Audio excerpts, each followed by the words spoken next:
Sean bienvenidos a un episodio más de Estrategia al Ring. Nos acompaña Adrián Molina, qué gusto tenerte. Diego Ignacio Montenegro también, expertos en estrategia, y ahorita nos vamos a meter al ring.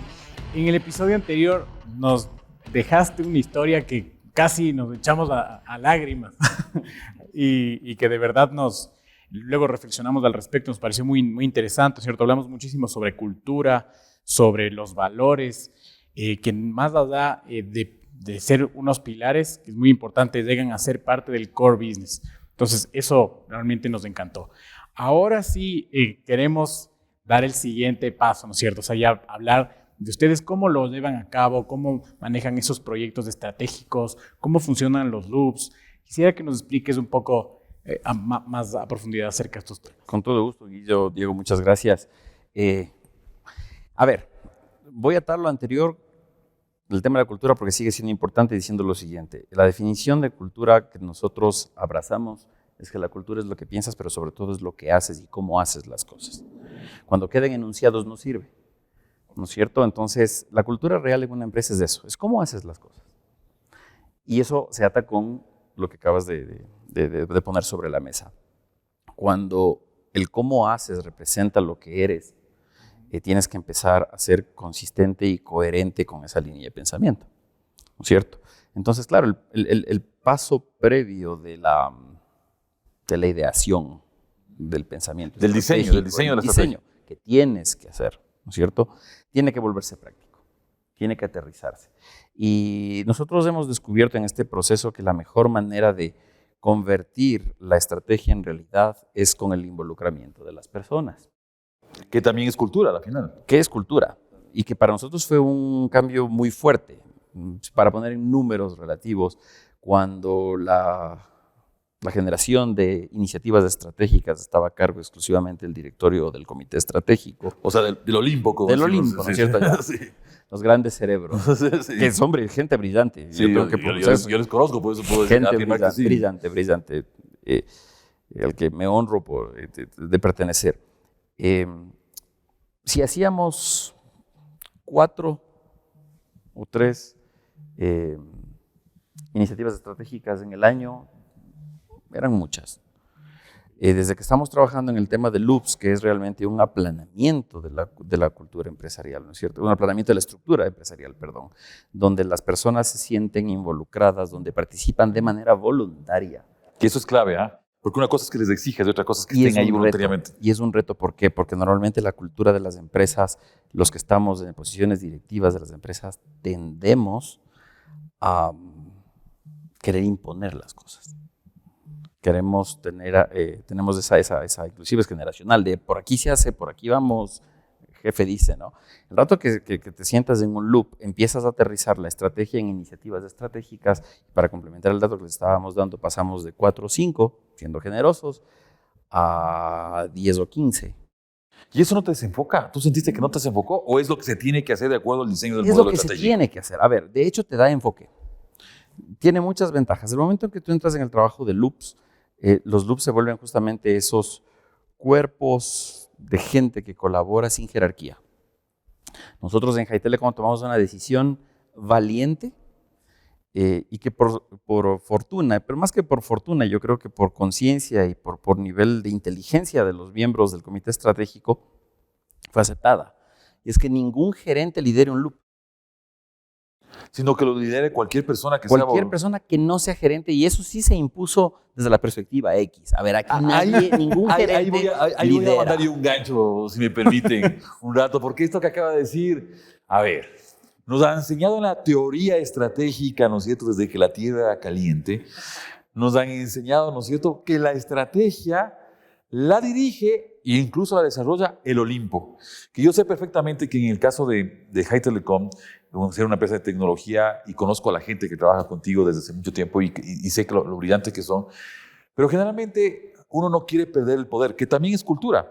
La cúpula tiene un ego, ¿no es cierto? Y dice, oye, ¿cómo yo, que siempre he sido el gerente de un área, aquí Guido y yo siempre hemos discutido de eso y posiblemente sigamos discutiendo que no nos gustan las palabras área porque está delimitada y no te sales de mi parcela y como que hay alambres de púas y paredes alrededor, ¿no es cierto?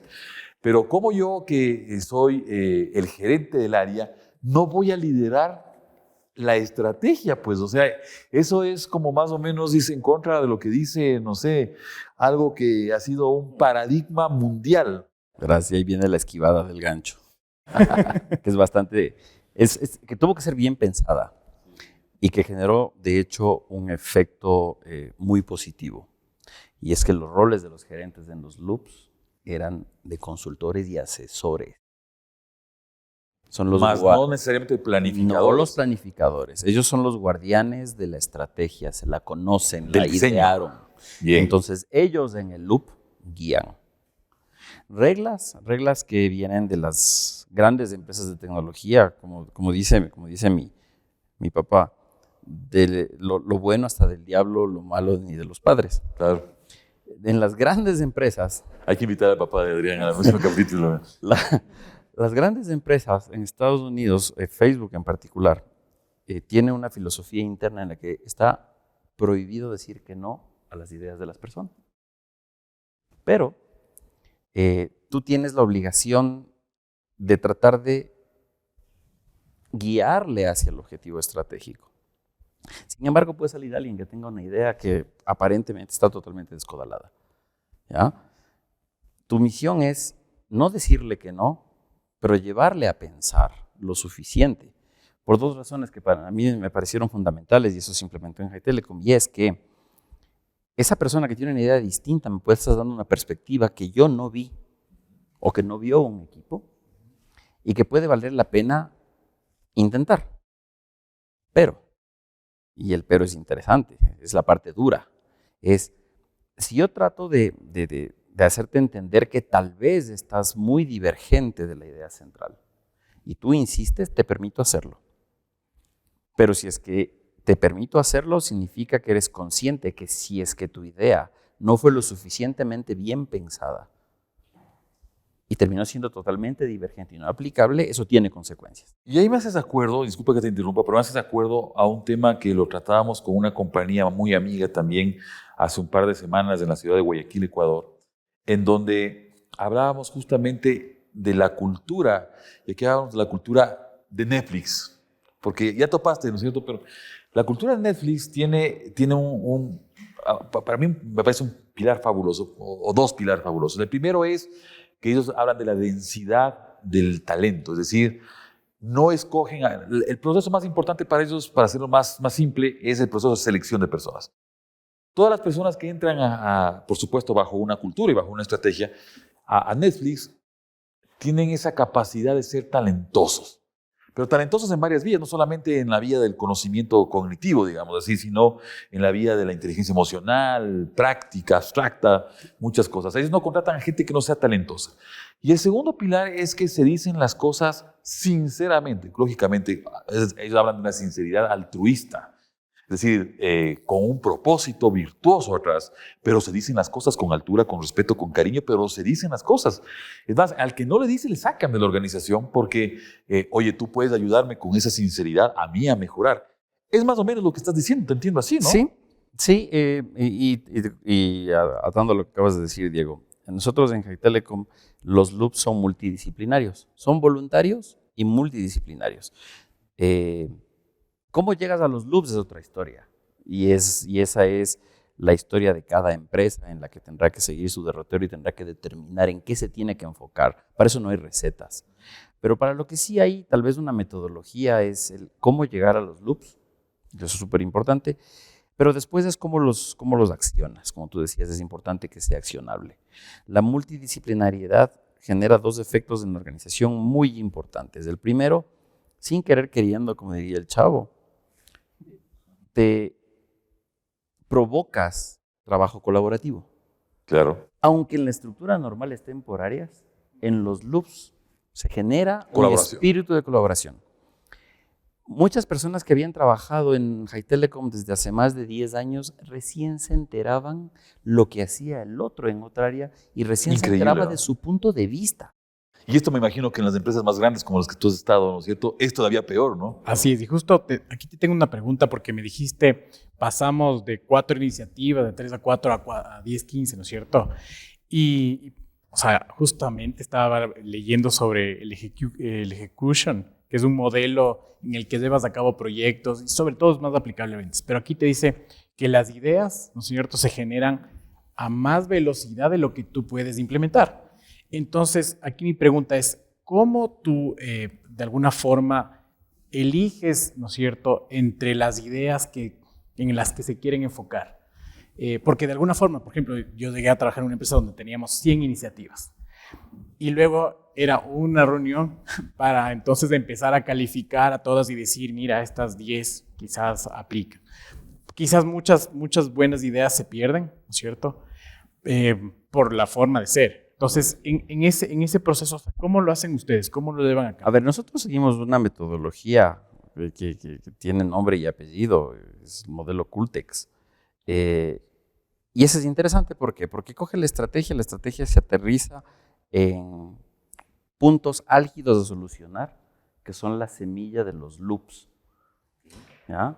Por eso te decía que no existe una receta para el tema de determinar en qué tengo que trabajar. Hay empresas que tienen problemas operativos, otros que tienen problemas culturales, otros que tienen problemas de mercados, otros que como nosotros tenemos problemas en todos esos que te cuento. Y entonces van generando estos nodos de trabajo.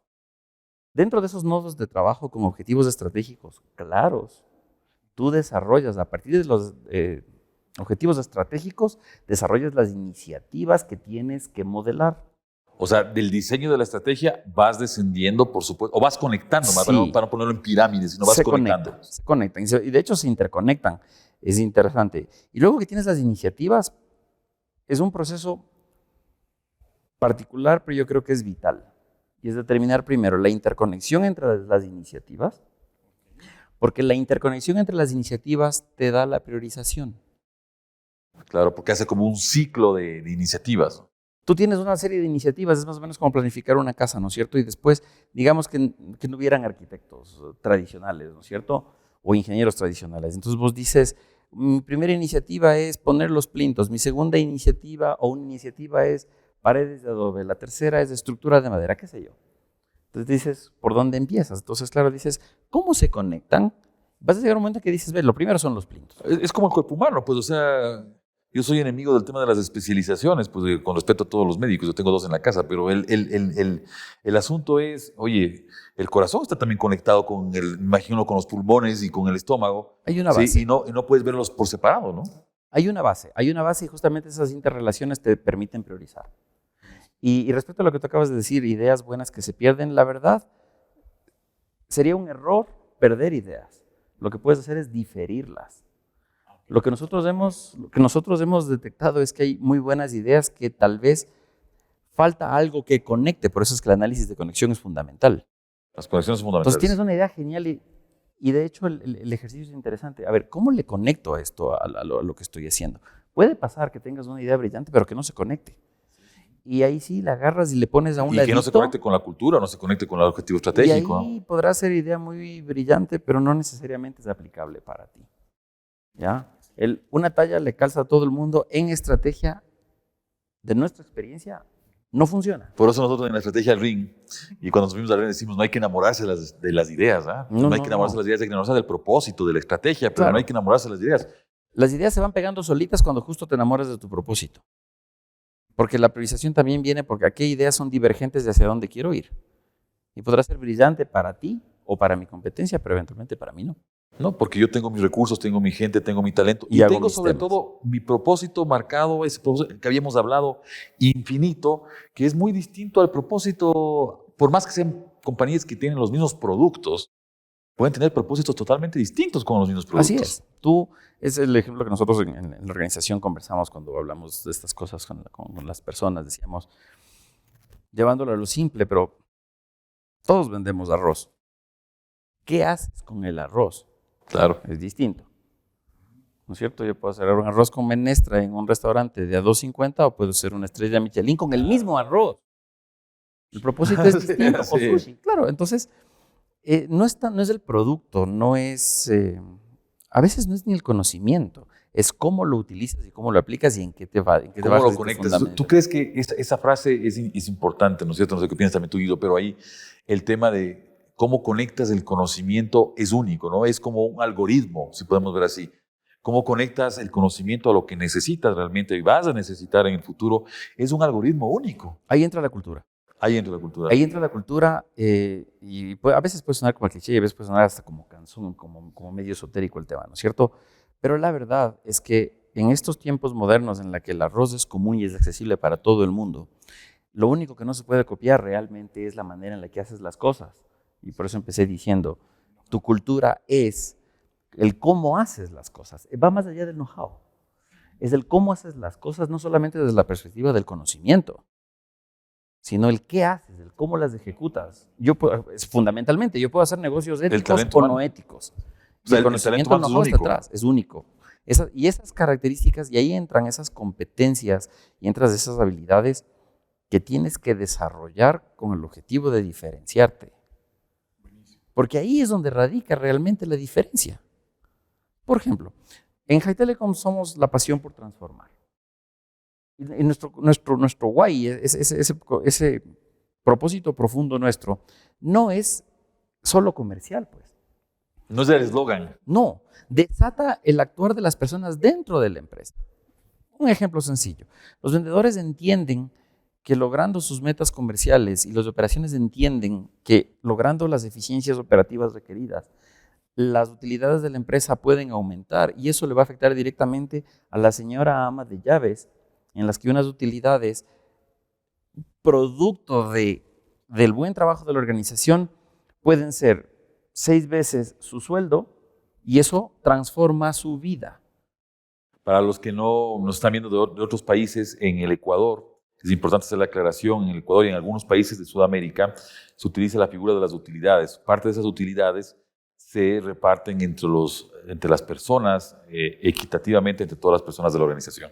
Porque esto, por ejemplo, en el mundo anglosajón es desconocido, ¿no es cierto? Se le podría llamar un bono común. Un bono, es como un bono que se da por el alto desempeño que tienen las organizaciones sobre el resultado, por supuesto, de estas organizaciones. Entonces, claro, la vivencia del transformar, de la pasión de transformar, de querer transformar, se va primero hacia adentro y eso te motiva a hacer mejor las cosas hacia afuera.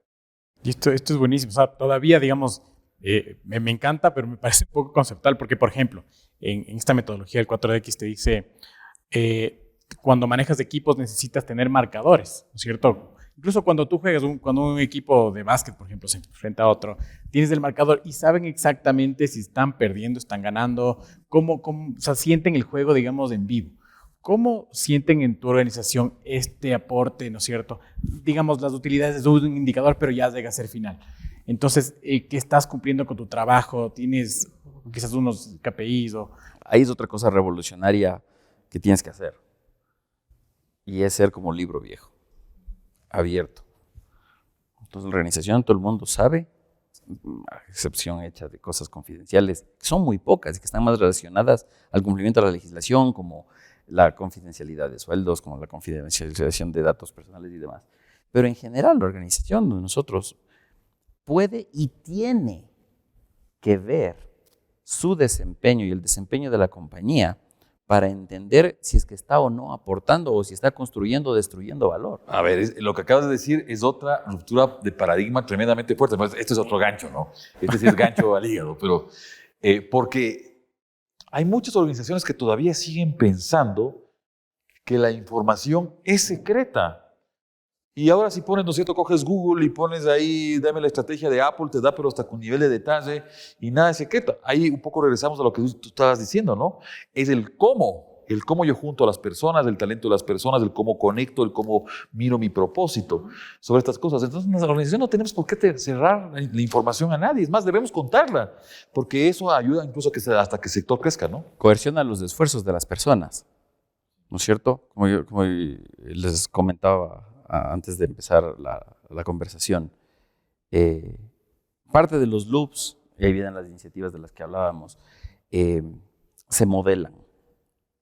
¿Ya? Los loops estratégicos modelan las iniciativas y eso tal vez es importante entender porque a veces uno tiende a saltarse de la idea a la acción sin la modelación Y aunque suene burocrático, ya sé que a vos te puede doler un rato por aquí. Ya me mandó así de lado, ¿no? Sí, de lado. Vuelvo a citar a mi padre. Aunque metas 10,000 albañiles, el concreto fragua en 2 días. Así de simple. O sea, es algo que Tienes que hacer. tiene que pasar. Entonces, tú tienes una idea, tienes unas decisiones estratégicas, luego sacas unas iniciativas, las tienes que modelar. O sea, tienes que poner el plano de la casa. Y cuando el plano de la casa está hecho, entonces le pasas al equipo de las operaciones para que entonces construya la casa. Pero todo está conectado, todo es una conexión. Sí, pero a veces es el error de querer decir, aquí está la estrategia, haz rápido los loops y aquí en el mismo loop ya despliégale. ¿Y por qué no tenemos ya el producto mínimo ¿Y viable? por qué no estamos ganando plata ahorita? Porque no funciona así. Porque de hecho ese es el principal error y nosotros descubrimos en el modelo que el querer saltarte el paso de la modelación, que puede ser visto como una parte de burocracia adicional, te induce al error. Es más, si quieres acelerar las cosas, puedes decirle que el loop te puede hacer la primera iteración, la primera corrida, y te entrego probadito el modelo, pero te suelto para que la operación haga. Acabas de pisar el tema de los problemas, porque bueno, hemos hablado y creo que está muy claro el modelamiento, que parece fabuloso. En la primera temporada conversamos mucho esto, Guillermo y yo, sobre el tema de cómo tratar de que la estrategia sea rápida, por supuesto, pero que sea modelada y que esté alineada al diseño estratégico. Sin embargo, yo quisiera que nos cuentes también los problemas que has tenido. Los culturales ya los conocemos perfectamente, ¿no es cierto? Son comunes a muchas empresas, pero en los problemas ya en el desarrollo de los equipos, de los problemas en desarrollo, en la ejecución, y también que nos cuentes un poco, no sé qué piensas, Guillo, del tema de los resultados también, ¿no? Porque habrá proyectos que tengan resultados más largos, porque aquí uno de los grandes problemas que hemos visto en las organizaciones de nuestra región es de que quieren resultados a la semana por poco y al mes, y hay proyectos que se demoran en madurar y se demoran y hay que hacerles mucha inversión porque vamos a recoger, después sembrar para después cosechar. ¿Cómo ves esto, no? Y solo para como que complementar tu idea, ¿cómo mides los procesos también? ¿Cómo mides estos proyectos? Porque o los loops, ¿no? Yo me acuerdo que, por ejemplo, cuando íbamos a lanzar un proyecto, te pedían mínimo $5,000 de rentabilidad en el primer año, si no, no sirve. Sí. Y resulta que es un proyecto que se va a tardar, no sé, que va a madurar, 5 años. Que va a madurar. Exacto, que va a ir madurando. Entonces ya lo dejaste o lo diste de baja. Entonces, ¿cómo lo miden? ¿Cómo esperan? Eso me gustaría saber. Toda la paciencia que tiene. El que le quiere meter a todo dentro de una regla establecida o dentro de una norma de one size fits all, mételas de andar. De inicio. Tienes que analizar cada uno de los proyectos en función de su perspectiva estratégica, de lo que buscas lograr. Y esto viene de la escuela de formación de los que estamos en la dirección de High Telecom. Es que siempre tratamos de incluir varios criterios que te permitan tomar una decisión más acertada. El que solo piensa en la plata, como el que solamente piensa en el diseño, como el que solamente piensa en el futuro, lo más seguro es que independientemente se equivoque. Por el ejemplo que tú acabas de dar. Estamos perdiendo. Sí, pero es el futuro, pero estamos perdiendo. Ok, si es que decide el financiero, lo más probable es que ese proyecto se acabe a los 10 minutos. El problema es que si lo hace solamente el estratégico sin ver los números, probablemente va a generar una pérdida más larga, más grande a largo plazo. Cuando se juntan los dos, dices, no, a ver, sí estamos perdiendo, pero le vamos a poner una meta, un plazo, porque las tendencias del mundo van hacia allá, al menos en tecnología, y entonces vamos a ir con mucho ojo viendo la evolución para tomar decisiones en el intermedio. Cuando combinas los criterios es cuando la cosa empieza a fluir. Y vos me hablabas de los problemas. Sí, claro. A verás. Sí, los problemas, ahorita también tengo para avanzar otro gancho, pero primero hablamos de los problemas. Vamos a defenderlos. Sí. Verás, el tema de los problemas, como en todo, está muy relacionado con el nivel de profesionalismo con el que manejas las cosas. La densidad del talento. Sí, eso es definitivo. Eso es definitivo. O sea, si tú te crees el papá Diosito que sabe todo y que no necesitas de nadie y que yo ya cogí la mejor maestría en negocios y por eso lo sé todo, te pegas un tiro en el pie Y de hecho te vas en contra de la cultura de colaboración. Entonces la profesionalización del despliegue de la estrategia es bien importante y para eso uno tiene que aprender a colaborar. ¿Con qué problemas te enfrentas? Te enfrentas con esas primeras rupturas de paradigmas. ¿Sabes qué? Contratemos a un consultor que nos guíe en esto. ¿Pero cómo? ¿Es plata? Sí, pero decide. O lo hacemos en 3 años. Pero a lo mejor sale más barato, pues. Es que por el es tiempo, más barato. Claro. O lo hacemos en 3 años hasta que nos formemos y nos especialicemos, o lo hacemos en 3 meses o en 1 año. Entonces, cuando ya haces numeritos, te das cuenta de que es una mejor idea. Sin embargo, eso sí es un tema que tienes que combatir. Ese es tal vez el problema menos grave. Una dificultad, no lo pongamos como problema, una dificultad que se tiene al inicio es el proceso de convencimiento a la organización de que efectivamente le quieres involucrar en lo que normalmente estaba reservado para los dioses. Porque te entran con miedo. Y se ponen nerviosos. ¿Te dicen seguro? Se ponen nerviosos, Claro, porque y no te creen. Sí, no te creen, claro. Entonces, ahí tienes que encontrarte los 4 o 5, que a eso sí tienes que seleccionarle. A ver, ahí salimos del romanticismo, ¿no es cierto? Sí, es voluntario, pero con piola, ¿no? Es voluntario, pero ¿quiénes son con piola? Los líderes de los loops. Claro, la elección por de los supuesto. líderes de los loops es clave y ahí sí no hay A ver, nosotros seleccionamos de un grupo de gente quienes pudieran ser líderes y lo que sí hicimos, para ser honestos, es que fuimos a ellos y les ofrecimos a ellos liderar. De los 10 se quedaron 4, que teníamos justo 4 loops. Entonces, fue voluntario tanto en cuanto ellos quisieron trabajar como líderes, y de hecho hasta ahora están. Pero hasta ahora están, ¿cuánto tiempo más o menos están? Ya están 2 años. 2 años, ¿no? Sí, pero lo que no fue voluntario fue el quién puede ser líder. O sea, Dios no juega los dados, dice el dicho, ¿cierto? Claro. Sí. Ya. Entonces, pero no era una característica técnica o de conocimiento alto, sino más bien de cultura. Ahí es de actitud, porque tienes que tener la valentía de meterte a conversar con el Olimpo y en algún momento dado, dicho desde una perspectiva no literal, revelarte y hasta aguantar los madrazos. Si aquí no me creen, pero yo siempre digo que la rebeldía es buena. Entonces, y eso es bueno. Entonces tienes esos problemas de inicio. Luego, al principio es difícil reclutar voluntarios. Porque tienen miedo. Porque tienen miedo, porque no creen que va a pasar. O sea, creen que es alguna idea de las muchas que tiene, alguna locura, alguna moda que agarró alguien, ¿no es cierto? Y que ya se le pasará. Tal vez es más grave. Saben que eso es lo que siempre querían y no creen que esté pasando. Interesante. Eso es bien duro. Interesante. O sea, eso que acabas de decir Eso es es bien interesantísimo. duro. Dice, nunca me van a sacar de mi zona de confort. Siempre voy a seguir siendo lo que he hecho, ¿no es cierto? Toda la vida. Prender la computadora. Siempre han dicho que van a hacer y nunca han hecho. El De escepticismo. repente asoman un día y me dicen, venga, usted pedía esto, ¿no es cierto? Reclamaba a gritos de esto. Vamos a hacer. Y ahora ya no quiere. Y es un miedo natural. Claro, por Y supuesto. es aceptable, y es Miedo justificable. a desconocido. Lo ¿no? desconocido. Entonces, lograr ese aglutinamiento es interesante, romper la desidia en las personas, que es una manera de mantenerse en la zona de confort. Y las excusas son bien interesantes. Estoy a full con el día a día. Claro, el día a día nubla, ¿no? El día Llegas día a es la frases miopía. frontales en las que te dicen, bueno, usted escoja. ¿Hoy doy soporte o voy a la reunión de Loop? Y ahí a nosotros nos tocó tomar, y hoy tengo que agradecerle al equipo directivo de High Telecom, es que el equipo directivo que comanda las operaciones decidió decir, la estrategia es más importante que la operación. Imagínate. O sea, esa es otra ruptura paradigmática, ¿no? Eso O sea, es un machetazo en la ruptura cabeza. de convencionalismo absoluta. Así ¿no? es. Y no sonriendo necesariamente, pero con la convicción de que lo importante, alguna vez teníamos que empezar a hacer lo importante antes que lo urgente. Y esto es lo importante porque estás hablando del futuro. Estás hablando del futuro. Y esa es la manera en la que nosotros lo transmitimos a las personas. De hecho, cuando hicimos la presentación de la estrategia, utilizamos Ticket to the Moon como música de fondo y el discurso de Kennedy. Claro. Vamos a llegar a la Luna. No tenemos el del idea moonshot cómo. este gigantesco. Claro. No vamos a llegar a la Luna, no tenemos idea. ¿Cómo? Pero Pero vamos a vamos a hacer antes de llegar. que acabe la década. Así es.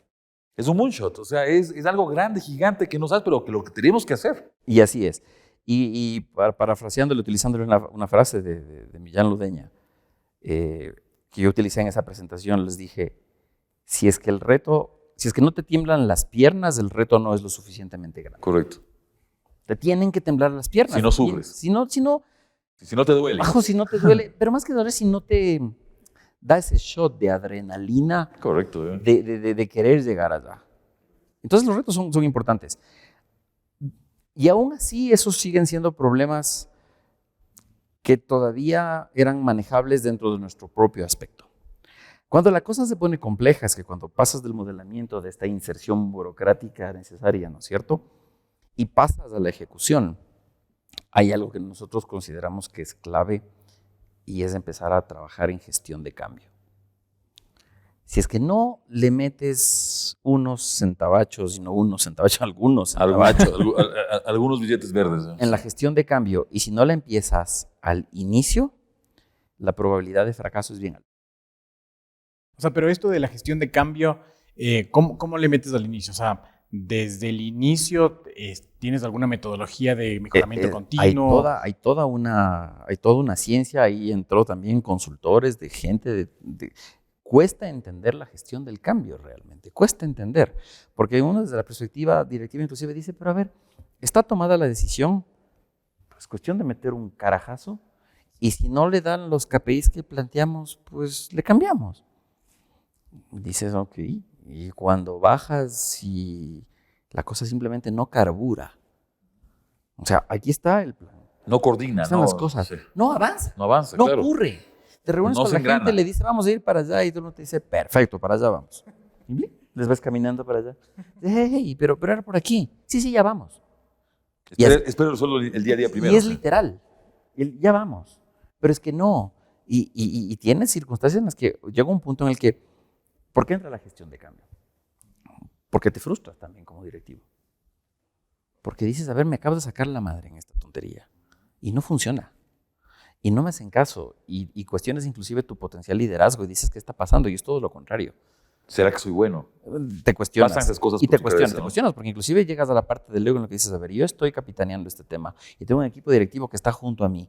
De repente dice, como a Colón le deben haber dicho cuando no llegaba a tierra. O sea... Estás loco. A ver, sí. No que sí llegábamos.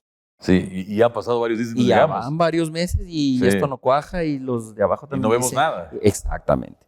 Oye, entonces, claro, y dices, no, a ver, ¿qué está pasando? Y cuando llegan los especialistas, y por eso yo hablaba de la profesionalización del despliegue de la estrategia, es cuando llega gente que sabe y te dice, verá, hay temas de resistencia, hay temas de adaptación, hay ciclos de adopción de los cambios. Nos enteramos, por ejemplo, que independientemente del cambio, sea positivo, sea negativo, siempre pasas por el luto. Y uno dice, no, el luto normalmente es hacia lo triste. Resulta que no, resulta que el luto también ocurre en lo positivo.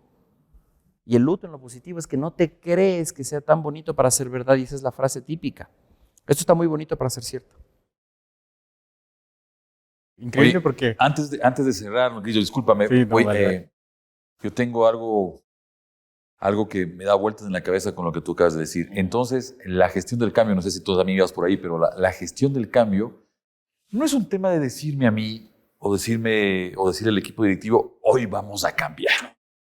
Es un tema metodológico profesionalizante. Ni el pon de parte. Ni el pon de parte, no. Haz tu mejor esfuerzo. No. Esas frases que escuchamos habitualmente. Yo soy enemigo, y perdón por lo que voy a decir, yo soy enemigo de la decretización. Decreto. Sí. Aquí puedes decir cualquier cosa cuando estamos en el ring. Decreta lo que te venga en salud. Si no mueves las paticas, el decreto no sirve para nada. ¿Ah?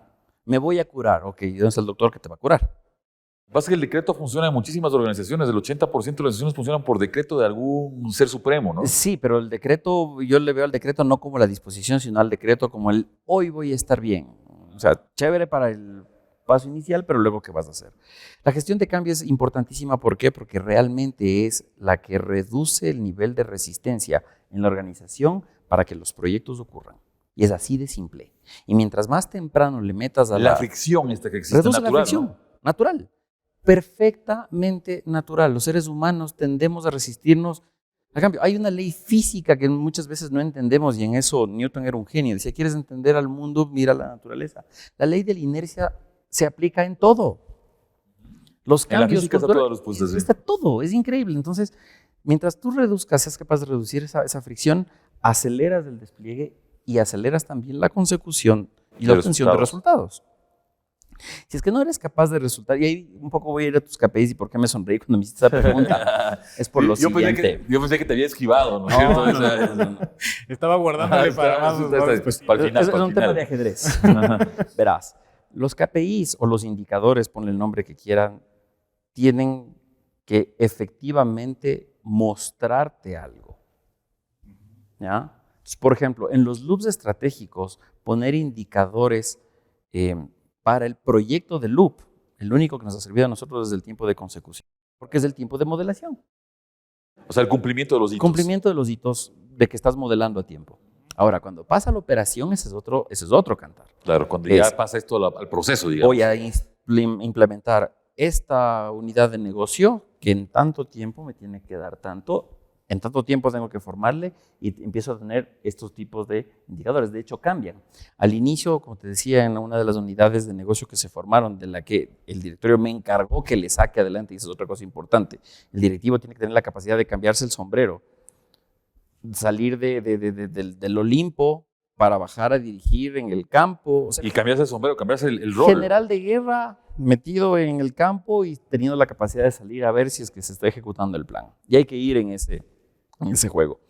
Y claro, al principio en esa unidad lo primero que se hizo, y es natural en las organizaciones, es cuántos ingresos va a generar, tanto. Entonces tú metes tanto. Después haces los numeritos, y eso es una cosa que así con honestidad me atrevo a sugerir, es siempre hagan numeritos. Es fundamental hacer numeritos. Entonces agarras el numerito de cuando era línea de negocio y le pasas a unidad de negocio y resulta que tienes números rojos. Y entonces te regresas a la organización y dices, ¿sabes qué? Sí, chévere, yo tengo un objetivo comercial que voy a intentar llegar, pero te cuento que tengo que es más importante y es sacarle de números rojos. Y el KPI o el indicador cambia automáticamente y eso es fundamental en el despliegue de la estrategia. La estrategia no está escrita en piedra y la capacidad de adaptación y de inclusión de estrategias emergentes para la consecución del gran objetivo es fundamental. ¿No es cierto? Los puristas que dicen este es el camino y por ahí vamos. No, tengo que modificarse el camino. Tienes que saber adaptarte. Solo aquí ayúdame con una definición. ¿Cómo definen ustedes a las estrategias emergentes? Las estrategias emergentes tienen que estar, son aquellas acciones intermedias que apalancan la consecución del objetivo de mediano y largo plazo, pero que son necesarias porque no las viste. Porque te cambia el contexto, por ejemplo, porque te cambia el contexto. No, vamos a lo simple. No lo viste.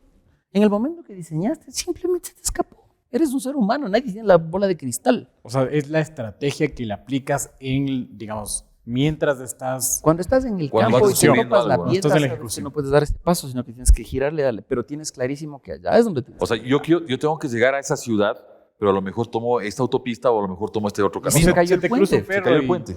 Claro. Se cayó el puente. Y te toca cambiar de vía, pero sabes que ya tienes que llegar.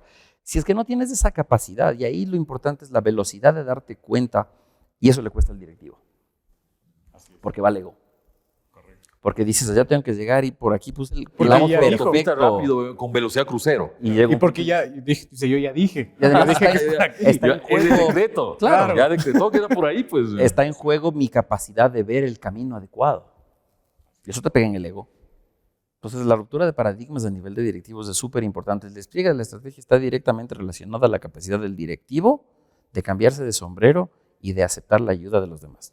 Nos quedamos con eso, creo que es hora de cerrar. Nos quedamos con eso, Adrián, agradecerte muchísimo, ¿no es cierto? Agradecerte, Guillermo, no sé si tú quieres decir algo final, pero agradecerte porque nos quedamos con esta fase fabulosa final, ¿no? Y sobre todo con el tema de gestión de cambio, manejo de loops y los resultados que sabemos que los está cumpliendo la empresa porque tiene un modelamiento adecuado y sobre todo sabe a dónde ir. Hay un propósito claro. Sí, yo solo quería agradecerte primero y felicitarte porque de verdad que todo lo que hemos escuchado me parece súper chévere y qué bueno que una empresa ecuatoriana esté hablando de innovación, de proyectos estratégicos, de cultura, de loops, de valores, que no es algo que esperas siempre de afuera. Y, por ejemplo, incluso nosotros empezamos con ejemplos de Netflix, pero no, ahora imagínate Telecom, va a ser parte de sus ejemplos. Y no quiero terminar, y primero agradecerte, Diego, Guillo, y a la universidad. No quiero terminar sin decir algo. El trabajo en una organización es de equipo. Tú puedes tener gente visible, puedes tener caras visibles, pero la verdad, los porotos se cuecen en equipo. Si tú no cuentas con un equipo directivo confiable, si tú no cuentas con un equipo humano capacitado, profesionalmente confiable, no llegas a ningún lado. Esto que ocurre en High Telecom es producto del trabajo de la organización, que puede tener caras visibles, como en todo lado. Tienen que haber caras visibles. Eso es indiscutible. Pero no se logra sin el trabajo en equipo. Esto no es una obra de un hombre. Ahí volvemos a la red y al trabajo colaborativo. Y hay una frase que me encanta que dice, ninguna persona es mejor que un equipo.